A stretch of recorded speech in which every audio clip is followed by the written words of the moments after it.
Don't argue with my mother, and if you can't handle it, just leave. Those words came from my fiancée Hannah at Thanksgiving dinner after I'd politely defended myself one time.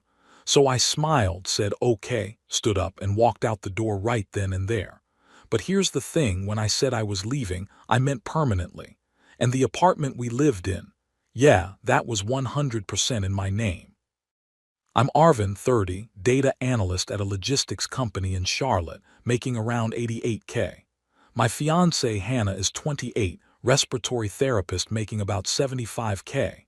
We've been together 3 years, engaged for 8 months, living together for the past year and a half in my apartment that I'd been renting solo before she moved in.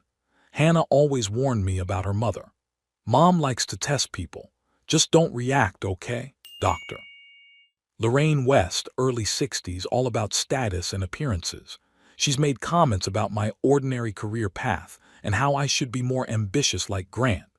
Grant is Hannah's older brother, works in finance, makes more, classic golden child. I should have seen the red flags when Hannah kept saying I needed her mother's approval. But I loved Hannah, thought we were building something real. Thanksgiving this year was at Lorraine's house.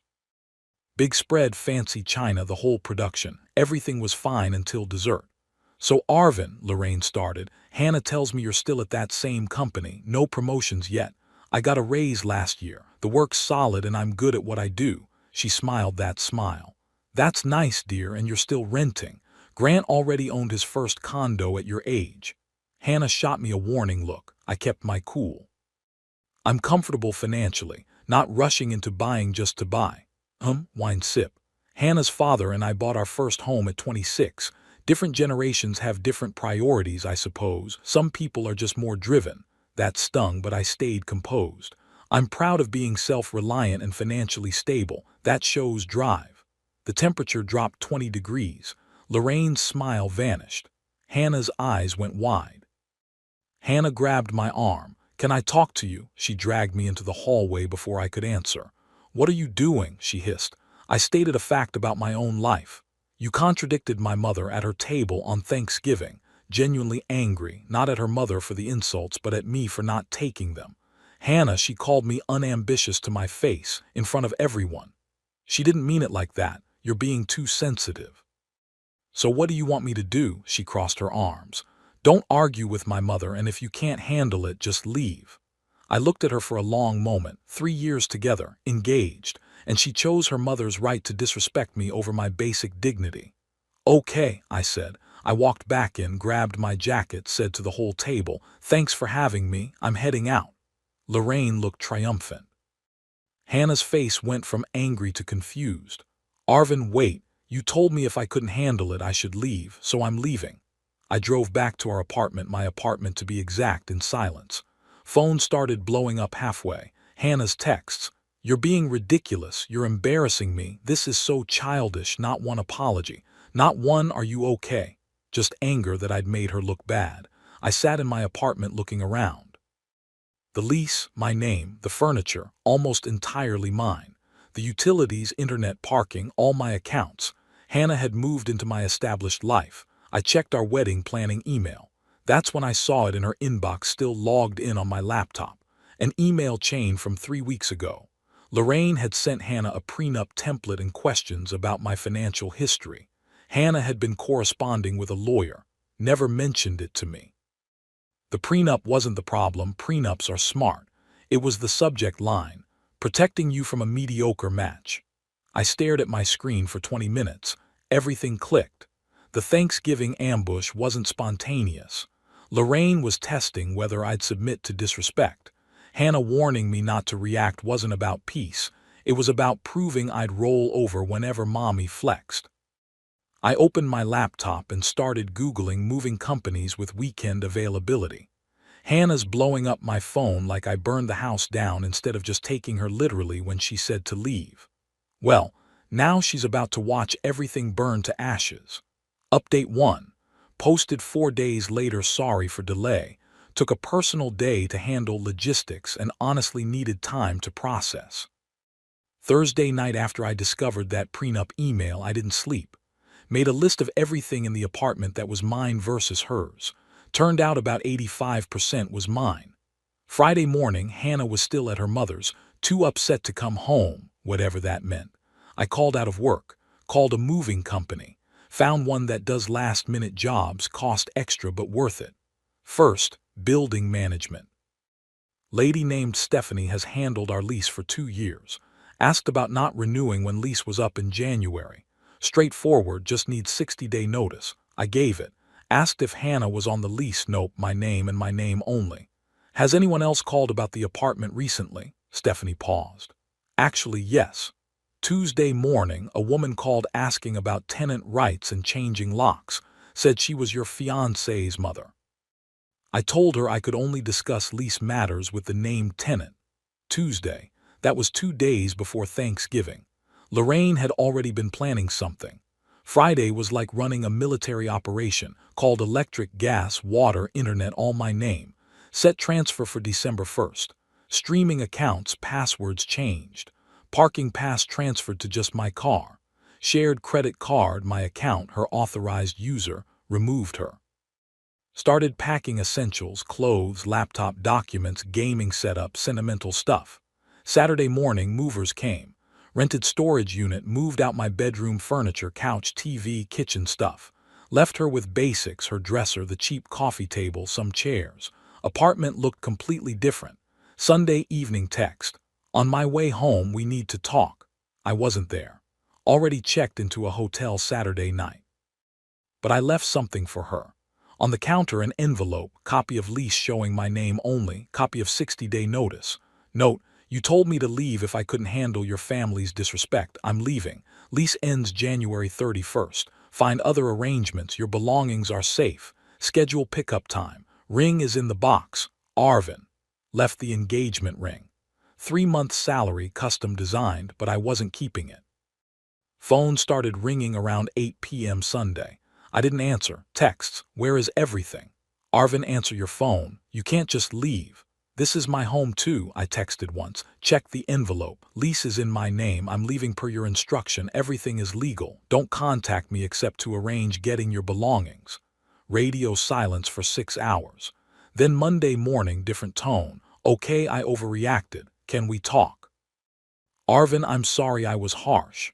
My mom was just being protective. We can work through this if you come back. Still nothing about telling me to leave. Nothing about the prenup investigation. Just sorry for being harsh. Tuesday morning, message from Hannah's friend Jess. Hey Arvin, Hannah's been telling people you couldn't handle her family's success and her mom had to intervene because you weren't stable. Is that true? It didn't sound like the you that I know, so I thought you should know. Blood went cold. Hannah wasn't embarrassed her mother insulted me. She was embarrassed I didn't submit. Now she was rewriting the story to make me the unstable one.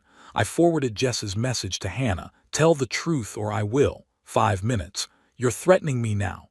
I'm giving you a chance to be honest with our mutual friends. She called. I answered. Arvin, you abandoned me before the holidays. You told me to leave. I didn't mean literally. What did you mean then? Explain what just leave means, if not go away. She couldn't. She just kept saying I should have known she didn't mean it, that I was supposed to calm down and then come back and apologize to her mother. Apologize to Lorraine, the woman who called me mediocre and unambitious at her dinner table. Did you tell your friends I'm unstable? I asked. Silence. Did you tell them your mother had to intervene because I couldn't handle success? I was upset. Yes or no? Yes.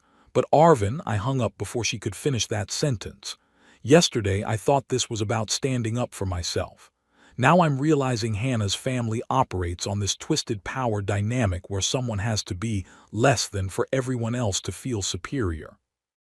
And she wanted me to be that person, but I'm not even angry anymore, just tired and relieved, like I dodged something massive.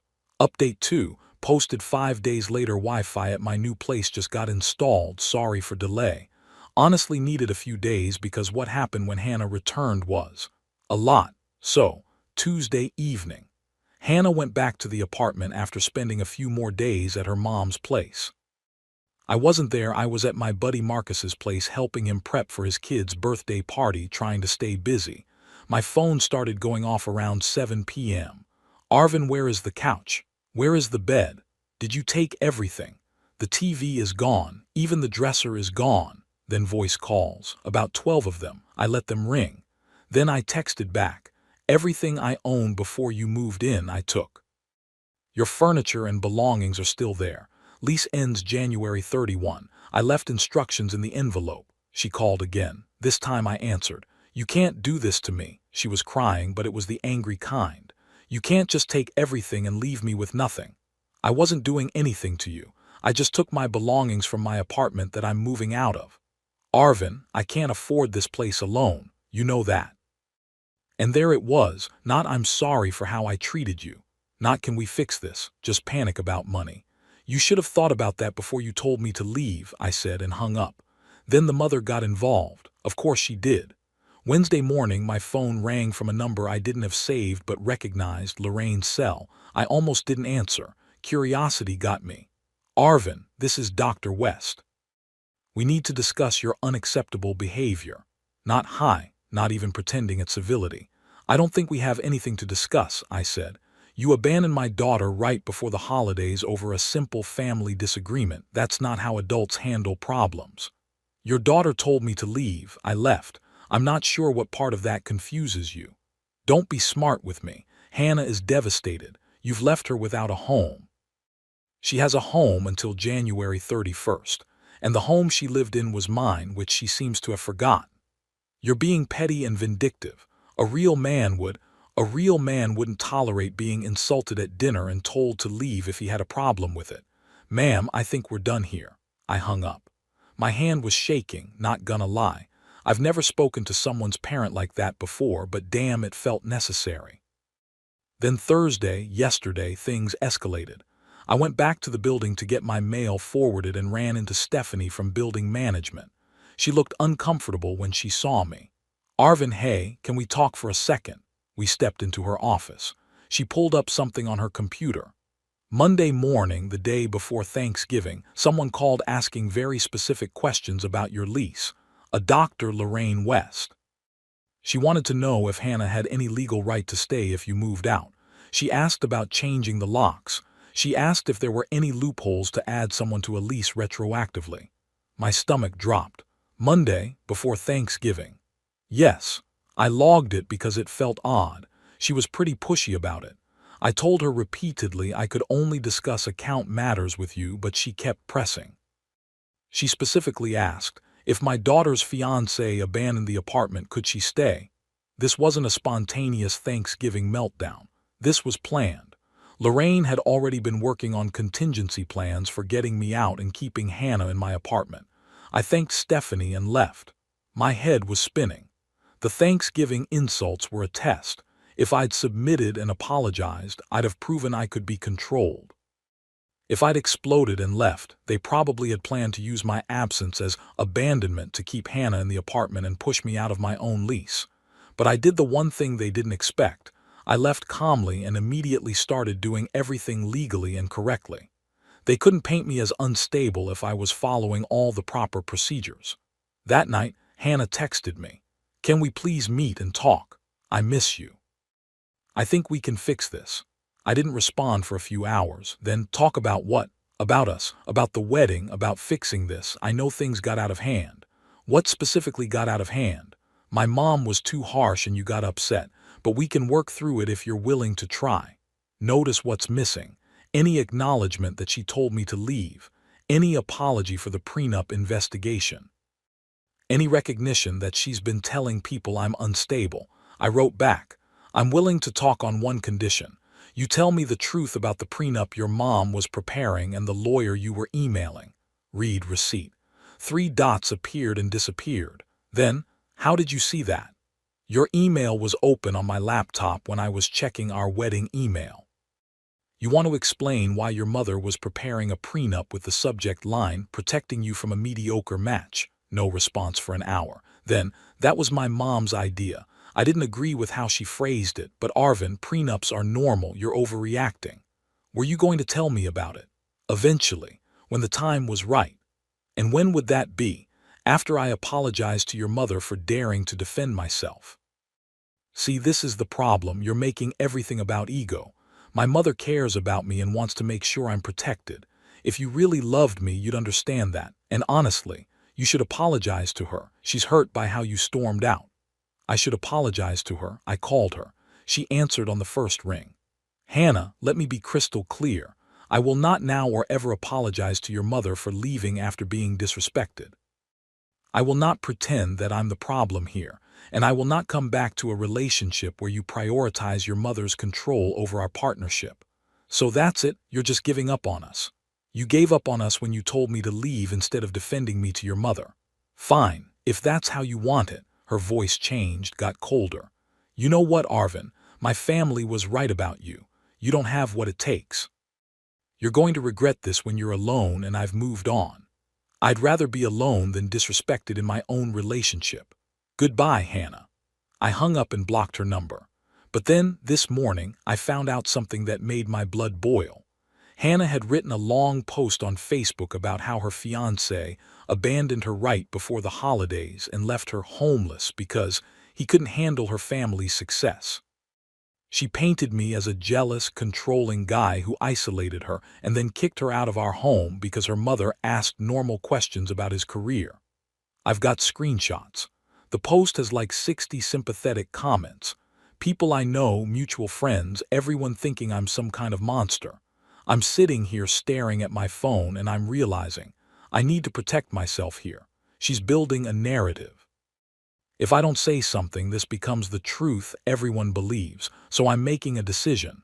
Tomorrow I'm sending one message to the people who matter, just the facts, just the proof. Hannah wants to make this public, fine, but the truth goes public too. Final update, posted 6 days later. Car broke down Tuesday, had to deal with that before I could update. Thanks for patience. Deep breath, here's how it ended. After seeing Hannah's Facebook post painting me as an abusive monster who made her homeless, I spent Monday night deciding what to do. I'm not a public drama guy. Never have been, but I also wasn't going to let lies define me. Tuesday morning, I sent one message to a small group: Hannah, Lorraine, Grant, Hannah's brother, and about 5 mutual friends who'd commented on her post. Just facts. No drama. I attached. Screenshot of Hannah's text: "Don't argue with my mother, and if you can't handle it, just leave." Screenshot of the prenup email chain with "protecting you from a mediocre match." Subject line: screenshot of Jess's message about Hannah calling me unstable copy of my lease, showing only my name, my message. I left because I was told to leave after being insulted. I removed my belongings from my apartment that I've rented alone for 4 years. I gave 60 days notice per the lease. I'm not abandoning anyone, I'm choosing self-respect. These are facts. I sent it and turned off my phone for 3 hours. When I turned it back on, my inbox was chaos. 2 of the mutual friends apologized immediately, said they didn't know the full story. One girl, Amy, sent, "Holy shit, Arvin, I'm so sorry. I had no idea she told you to leave." Grant, Hannah's brother, called me. I almost didn't answer. "Arvin, it's Grant. Can we talk?" "I don't think there's anything to say, man." "There is. Look, I need to tell you something I should have said at Thanksgiving." He sighed hard. "My mom did this to my ex-girlfriend 4 years ago. Different details, same pattern. She tested her, pushed her, waited for her to either submit or break. When my ex finally pushed back, my mom made her life hell until she left. I should have warned you. I should have stopped it. I'm sorry. I didn't know what to say. My mom has this thing," Grant continued, "where she needs to be the authority in her kids' relationships. If she can't control your partner, she makes you choose them or us.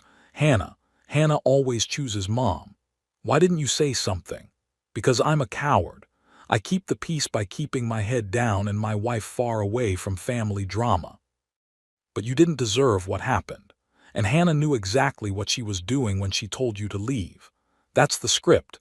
Give you an impossible situation, then blame you for how you react." We talked for 20 more minutes. Grant told me their dad divorced Lorraine years ago partly because of this behavior. He told me Hannah's last serious relationship ended the same way. Guy couldn't handle the family dynamics and bylaid. "You did the right thing leaving," Grant said. "I just wish I'd had your balls when it happened to me." After we hung up, I saw Hannah had posted a new message. Due to personal attacks and private matters being shared without consent, I'm taking a break from social media. Thank you to everyone who supported me." She deleted the original post. Lorraine tried calling twice Wednesday. I didn't answer. Then Thursday, something unexpected happened. Hannah's text came through from a number I didn't have blocked.